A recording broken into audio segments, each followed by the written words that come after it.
大家好，我是小刘。我们新来的这个育婴嫂不是连云港的嘛，用了20多天，现在要跟她说再见了。其实我和阿姨，就我们双方啊，对这个单子都不是很满意。现在买了房，我爸妈给我的补贴少了，就我们真的是负担不起。因为我们之前那个阿姨是8000多嘛，我们想着宝宝现在长大了，晚上可以一觉到天亮了，那阿姨的活应该是轻松很多，我们用的应该是越来越便宜，直到后面自己带。来也匆匆，去也匆匆。哎，总归有点感情，还是有点舍不得的。我舍不得宝宝呀。不是说阿姨带的不好，实在是我们觉得9000块有点贵。阿姨，我想问问你在上海之前1个月带最多多少钱？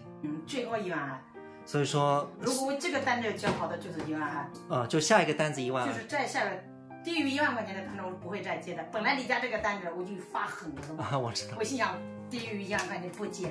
那蛮好，阿姨，我也希望你越做越好，多赚钱，然后我们好聚好散嘛，对吧？也是朋友了。然后朋友们，最魔幻的事情就发生了，这个阿姨不是要走了吗？我们新找了一个阿姨，几岁呢？22岁。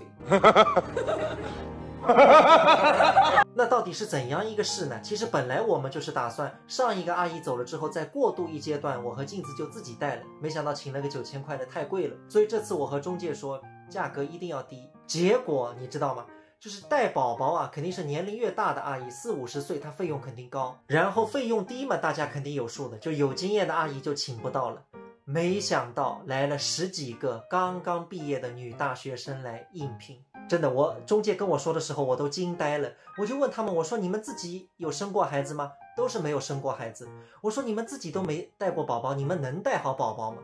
而且基本都是21岁、22岁，就比我还要小6、7岁。就这个情况啊，我首先是去跟镜子说的，我说剩下来的阿姨都是20出头，我说你能不能接受？镜子说只要可以带好宝宝，他不会有什么意见。那我就去问那些大学生，我说你们怎么年纪轻轻来做这个，是不是啊？而且很多都是有男朋友的，有2个我面试下来就是结婚比较早，已经结婚了。我说你们这可是要住家的，你们的对象会不会有想法？然后你们自己心里能不能过得去？那他们给我的答复就是真的很现实，就是因为找不到工作。他们很多大学里学的都是这方面专业的，比如说家政学，比如说护理专业，很多都是比较好的211、985的，都是被现实压垮了，就是毕业了找不到工作，所以他们也是没办法。你总不能待在家里吧，让男朋友养你还是父母养你？所以说在了解到这个育婴嫂这个行业现在还比较吃香，工资比较高的情况下，他们都是抱着试一试的心态来做。然后在这些人当中面试了一个22岁的，明天上门，江西的小姑娘。